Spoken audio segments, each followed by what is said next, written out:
On the one hand, you had individual productive people and businesses having their wealth robbed from them continuously throughout the 20th century because it's constantly devaluing. And on the other hand, you had government bureaucracies being given essentially unlimited financing to do whatever they want because they were connected to the printing press. And all that you needed was to just have the right story in the ear of the right person to get the printing press to run for you. And so, not only are you punishing the most productive people in society and the people that are the best at saving for the future and thinking of the future, you're also essentially rewarding heavily people who are good at playing politics and people who can, get into government and people who can use government power, because you are giving those people unlimited power. So naturally, you're going to be Our prime minister managed to get $1 billion into the hands of one of the charities he's associated with. Yes, I've heard of that.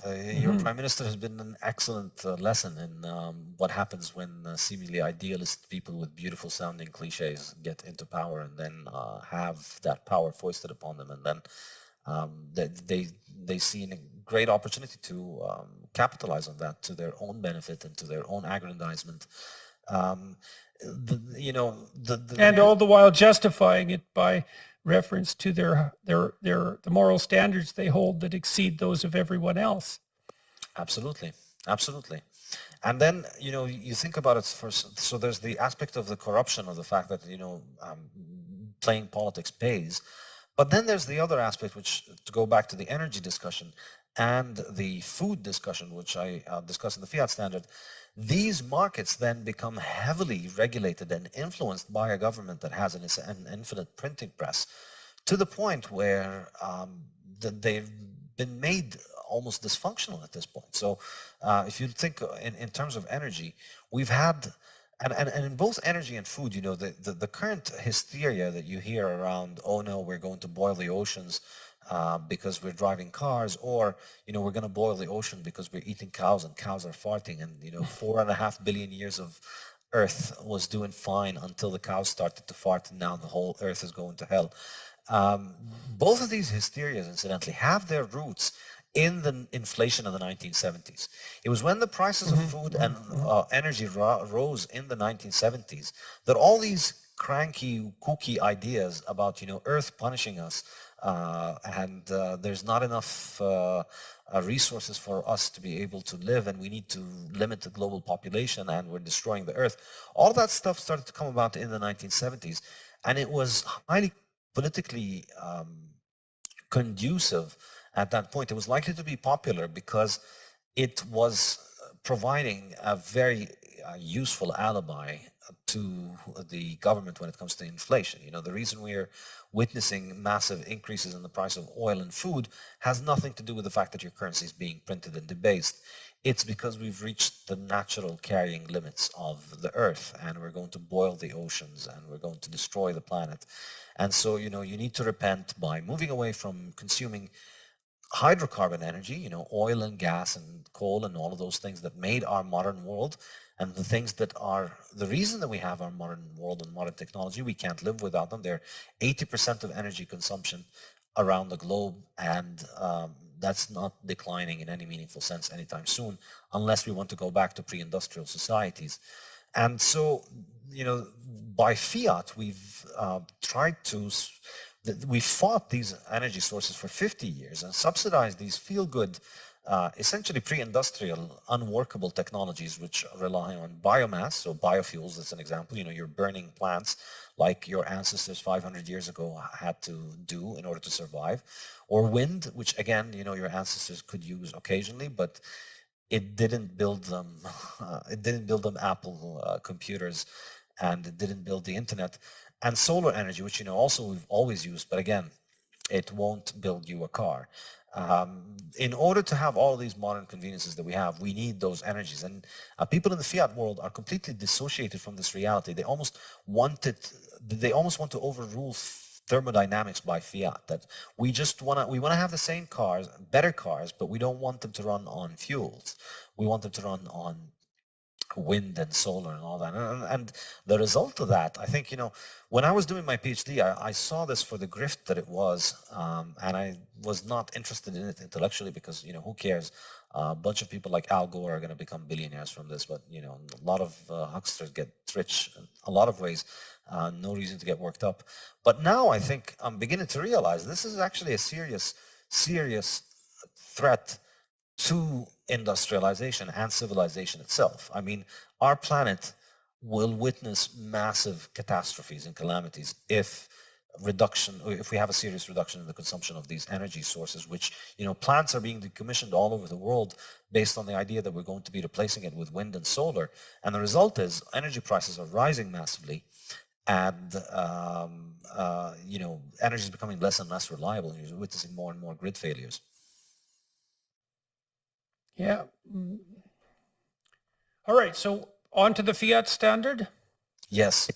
All So right. in the fiat standard, looking at the way that the fiat money works, as from first principles, trying to understand how it works, I think that the fundamental idea is that in the fiat system, the way that you mine a new currency into existence is through lending. When your bank makes a new loan, they don't take somebody else's money and give it to you.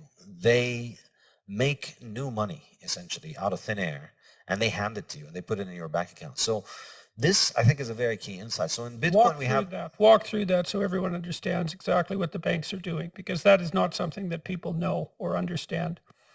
Yeah, so it's not like there's a fixed sum of money that the bank has to deal with, wherein they need to get depositors' money and then they need to lend it out to borrowers. If you have a lending license, if you're a bank, you're licensed by your local central bank, the mere fact that you have that lending license means that you can issue loans and essentially create new money and add new money to the money supply and put it in your client's bank account. So now, obviously, they can't just do this limitlessly. There are regulations and rules by the central bank that determine how much lending is done. And so what are the rules approximately? Well, the rules is, the person who borrows has to have good credit history and good credit standing and a good reason for why they want to borrow it. But obviously, these things are getting less and less strict over time as monetary expansion picks up and political pressure for more and more monetary expansion increases. These credit. Right, you saw that with the housing crash. Yeah. Yeah, housing is one example, but I think, perhaps the even bigger example is the financial industry, which is constantly receiving enormous amounts of new credit from the central bank directly in the form of quantitative easing. That's a huge one. So, in Bitcoin, we have Bitcoin mining, which is an extremely sophisticated industry. In order to produce new Bitcoins, we have about 6.25 Bitcoins produced every 10 minutes. And in order to produce these, people expend a lot of resources in order to be able to make them. Roughly, the cost of making a Bitcoin fluctuates around the market price of Bitcoin, but both vary, but it's roughly around it. With gold, the same is true as well. It's costly and expensive to find new gold. You have to dig and you have to process it, and it's very... Okay, so why bother mining it, and why not just cap Bitcoin where it is now? Why bother producing more? Why is that built into the system? Why 21 million and not just where we are now? Well, 21 million is as good as any number. It could have been 500 trillion, it could have been 5, it could have been anything. Any number is good enough as long as it's divisible. And that's kind of the key insight from the Austrians that made me specifically very interested in Bitcoin. The Austrians were the only one who said, yeah, the quantity of money doesn't matter. You could run any economy on any size of the money. And then as the economy grows, the value of the money increases. And that's a great thing. That's the golden period. That's the golden age of the West. So it's sort of an illusion in some sense, the cap, because, well, there's 21 million Bitcoin, let's say, but they could be worth anywhere from like $2 to $1 million each.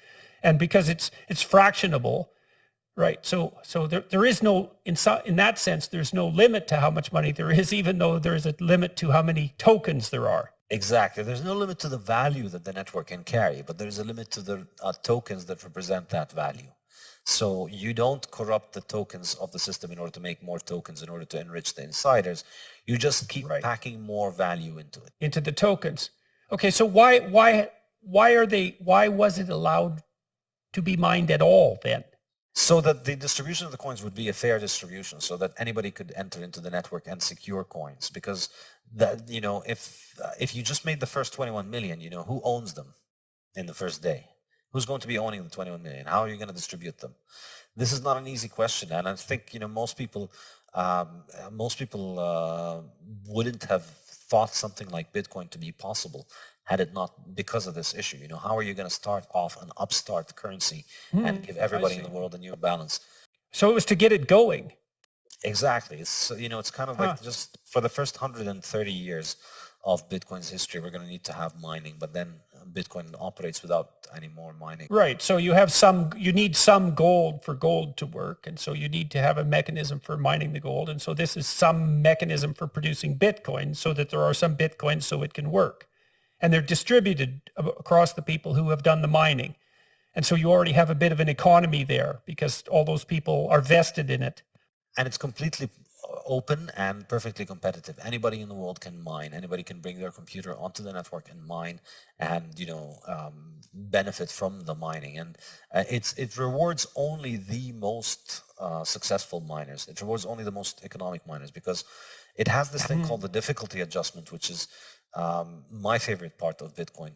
It's really the magic glue that holds Bitcoin together, and I discuss it in the Bitcoin standard and in the fiat standard. What happens is that, if more miners try and mine copper or gold or silver, you end up with a lot more copper or gold or silver. But with Bitcoin, the more miners that get into the network, you still get the same number of Bitcoin as was predetermined earlier. But the difference is that you don't get, but it just gets harder for the individual miners to get into the network. So it's more like a sports competition wherein there's one trophy, and then the more competitors get in, the trophy just gets harder to win. It doesn't get, you don't get more trophies handed out. So how in the world did Satoshi figure this out? How did he, I don't understand how he could conceptualize this. It just doesn't make sense to me. It's an incredible work of genius when you think about just the amount of expertise that he had to have in different fields of knowledge to bring this monster together is absolutely astounding. Yeah, well, just the conceptualization to begin with, let alone the implementation, the engineering implementation. To be fair, I mean, it wasn't like he invented this problem. It's a problem that had been around for many decades. People had been trying to build a digital form of money for decades. Since the 1970s and 80s and 90s, there had been attempts to do something like this. And the different attempts to produce something like this always came up against a technical problem called the Byzantine generals problem. And then Satoshi figured out a solution to it through the proof of work system, which is absolutely astounding. So tell me about that. That sounds, if we can do that without deviating too much. So what is that problem and how did he solve it? Well, the problem is essentially about how to get all the different nodes on the network to agree on the same version of what's going to happen together. How do they all agree without having a central command authority? That's really the issue. And why was that the Byzantine generals' problem? Ashamed to say it, but I'm not very much up on my history. I'm not sure where the history of the term comes from. Okay. Well, I won't torture you with that then. But he solved the problem of consensus verification without a central authority. Exactly. And the way to do it was to have this expensive ritual called proof of work being performed before any of the members of the network proposes a block of transactions to be added onto the record of transactions. So Bitcoin is, it's a record of transactions that exists over tens of thousands of computers. And the issue is how do you make sure that people don't put in fake transactions in this record? Well, the way he did it was that anybody anywhere in the world could come in and propose new transactions. But in order to have your transactions added, you must first solve this problem, this mathematical problem, the proof of work mathematical problem.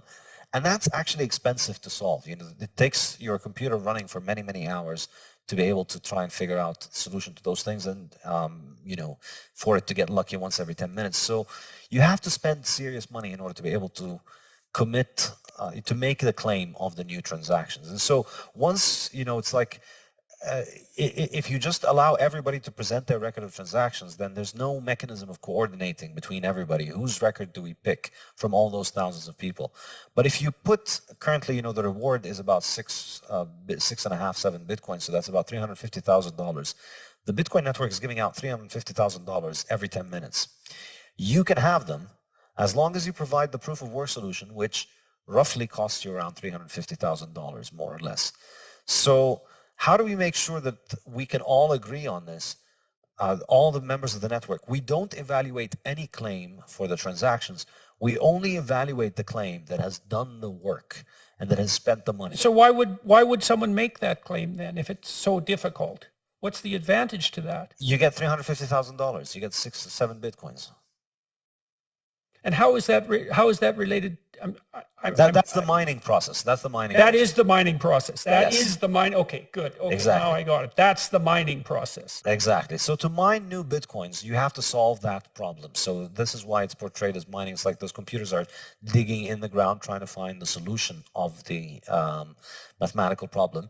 It costs money to be able to arrive at that solution, on average around $350,000 currently at current prices. So that's in order to be able to make a claim to get that, your claim doesn't get looked at unless you've solved the problem. And it's very cheap for everybody on the network to see that you have the right solution to the problem, but it's very expensive to arrive at that solution. So the solution is like this very difficult key to find, but once you've found it, it's trivial to verify that this is the right key because you just put it in the lock and it works. So it's instantaneous and very cheap for members of the network to figure out that this thing is correct. So you set up this massive hurdle, essentially. If anybody wants to come and get this reward, they first need to spend. Why wouldn't they just buy Bitcoin? It seems to be a lot simpler than mining it. Then if it costs $350,000 to make $350,000, why bother with the mining? But, you said it rewards more efficient people. Exactly. The short answer is if you have a way of securing electricity at less than 5 cents per kilowatt hour, then you should get into Bitcoin mining business, which is lower than most rates everywhere in the world. So if you have a source of energy that is isolated from the grid, or if you have a cheap way of securing energy, then Bitcoin is a great way. Mining Bitcoin is great, but for the most. So does that mean that Bitcoin is a very good way of moving resources from places that can produce electricity very cheaply to other places where electricity is more expensive? Does that actually make the cheap electricity, it makes the cheap electricity much more valuable? Absolutely. This is weird. That's a weird thing. It's very weird. I think it's going to have a very profound impact on the global energy market because for the first time in history, we have a way to sell energy that is location independent. So a lot of places in the world have a lot of energy, but it's very expensive to get that to the population centers. So the north of Canada has So you don't need wires. Exactly. Jesus, that's weird. That's a really strange thing. Yeah, to get electricity from the north of Ontario to Toronto needs a lot of wires, or you need to, if it was gas, you need to put it on tankers or on trains or in pipelines. All of that stuff is pretty expensive. But with Bitcoin, you just need an internet connection. You take the Bitcoin miners to where that energy is, and then you can monetize that energy and turn it into Bitcoin. It's magic. So what's the net effect of that on the price of electricity worldwide? Is that deflationary with regards to electricity cost? I think so. I think this is a point that I make in the fiat standard, which is that we've had fiat subsidize all these dysfunctional forms of energy over the last 50 years that have led to the grid becoming unreliable. And we have Bitcoin, like the vigilante savior that it is, coming in and providing a global subsidy for anybody who can make electricity at a cheap rate to monetize that. And I think, well, not only at a global subsidy, but it's so interesting because not only you could go to where the energy is cheap with virtual certainty that you're going to make more and more money as the value of the Bitcoin increases by investing there, assuming that the value of Bitcoin is going to continually increase, which is a logical presupposition if it's as stable as is claimed, and it's finite in the way that you're describing, and increasingly widely accepted by vast numbers of people. So it's also an investment that's likely to increase in value over time rather than decrease. So it takes some of the uncertainty out of investing in cheap electricity generating processes that are geographically isolated. I just can't believe that's true. It's amazing that I think I must be misunderstanding, because it seems like you can move the value of the electricity magically without any of the problems of transportation.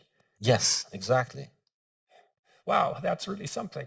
And Okay. in terms of, think about it in terms of independence. I think the implications are pretty good, Mhm. because if you have an energy source, it becomes far more sustainable to be able to exploit that energy source if you have a steady way of monetizing it.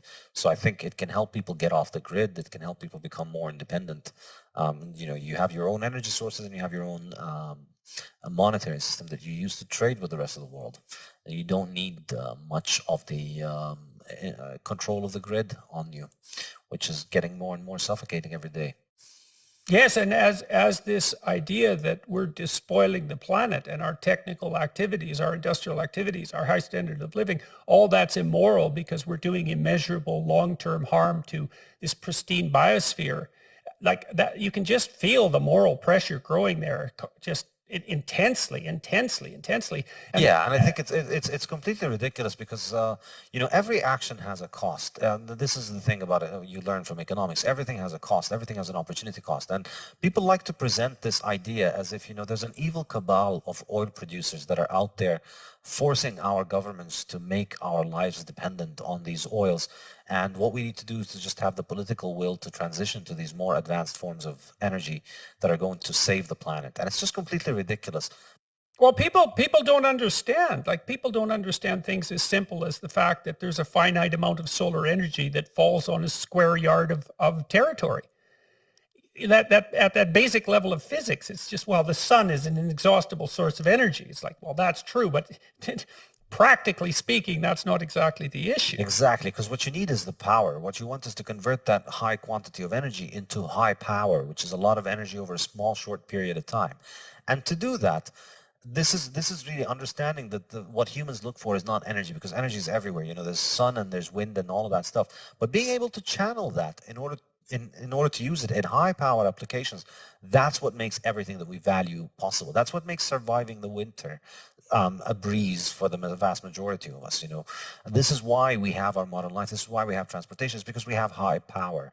And the way that we've managed to secure high power, the way that we've built our world, is modern hydrocarbons. And so the thing that people who are afraid of carbon dioxide need to present is they need to make the case that stopping hydrocarbons is going to have such a noticeable effect on the climate that it outweighs the benefits of taking Yeah, humanity back to the they're not going to do 1500s. that because, like, you look at how this works out. Is that we're trying to calculate the economic consequences of climate change and the economic consequences of our interventions over this has to do with the time preference over, say, 50 to 100 years.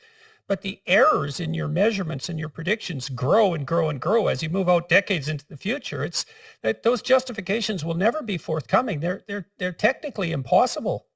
And so it does go down to basic principles. Is like, do you believe this is a problem that can be solved by intelligent, well-meaning people who are doing central planning? And I've toyed with those ideas, worked on UN committees that are devoted to what are the UN Millennium Goals. And I looked at how that central planning was done. And that's an interesting story in and of itself, because it isn't even cabals of experts. Like, so this committee I was on was composed of ex-presidents and prime ministers and people like that from all over the world. And so you think, well, they have some political and economic expertise. They're putting together the new vision of the UN for the new millennium, let's say. But those aren't the people who are actually making the decisions, because they're completely occupied. They already have lives that are absolutely full. So then the decision-making power falls down the bureaucracy until it lands on the shoulders of someone who has spare time for one reason or another. And they make the decisions in the name of that person. And then all those decisions are aggregated, and there isn't anybody who's in some sense taking central responsibility for that. So the document that I worked on to begin with looked like it was written by people who were stuck in the 1980s. It was all Cold War ideology, essentially, the Northern Hemisphere against the Southern Hemisphere. And so we just stripped all that out. We just took it out. And the reason we were able to get away with that was that we rewrote it. And no one else wanted to rewrite our rewrite. And so it just stuck. And then there was these 200 millennial goals, essentially. And I looked at that and I thought, well, why those goals? And the answer was, well, there was constituencies of interest for each of those goals. And then I thought, well, we need to rank order these because there's no bloody way we're going to do all 200. And there was no rank ordering. And the reason for that was it would upset all the constituencies.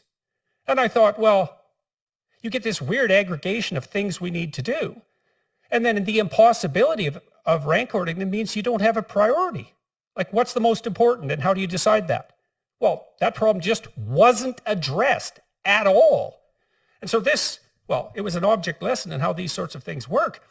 It was central planning, but it was so dysfunctional in some way. It's not like, it's partly because there wasn't anyone in the world who had enough intelligence, enough knowledge to make those sorts of decisions. No one exists like that. So, I'm going to stop with that, but Yeah, I think the ultimate issue, I think, in these things, I'd go back to Mises' point, which is that none of these people is making calculations with opportunity cost. That's the great thing about the fiat world, is that everybody has essentially a fake fiat job wherein they get paid regardless of actual results. In the fiat world, results are optional because your money doesn't come from the customer for many of those people. Their money comes from the money printer, from up above. So it's not about how you serve the customer. It's about whether you do the things that the people providing the funding. Right. So it's dissociated from the actual environment because the consumer is the actual environment. The consumer is an actual living being. And if you're serving the consumer, then you have nature there as your witness and your judge. And then there can be all sorts of intermediaries between that, which is what you're discussing. And then that moves the producer away from feedback from the consumer. And it corrupts the signal. It corrupts the information signal. Okay. Precisely. And that's kind of the other central point in the fiat standard. So on the one hand, you're robbing people of the purchasing power. On the other hand, you're putting the decisions about people's lives in the hands of people who essentially face no opportunity cost. And they have these jobs regardless of whether they perform them because they're linked to this magic printer that continues to finance them. So they don't lose their job and they always can continue to do whatever it is that they're doing and facing no accountability. And, the impact across life, I think, is enormous. It leads to all kinds of central planning. It leads to and the fundamental problem with this, which you see in the climate change debate and you see it in the coronavirus restrictions and response, is that all of these people don't understand the concept of opportunity cost. The Zoom warrior class, the people whose lives can be conducted from their internet connection, they're just completely blind to the idea that other people need to leave the house and eat. It's astonishing to watch it because in their mind, you can call for something like, let's lock everybody at home for, a year and a half so that nobody gets sick. Except for being locked at home. Yeah, well, of course, if you don't think about the downsides of thing, then it's a brilliant idea. Everything is great if you just ignore the downsides. And that's essentially what governments can afford to do because they don't have the market's discipline to essentially correct them. And that's what Bitcoin brings.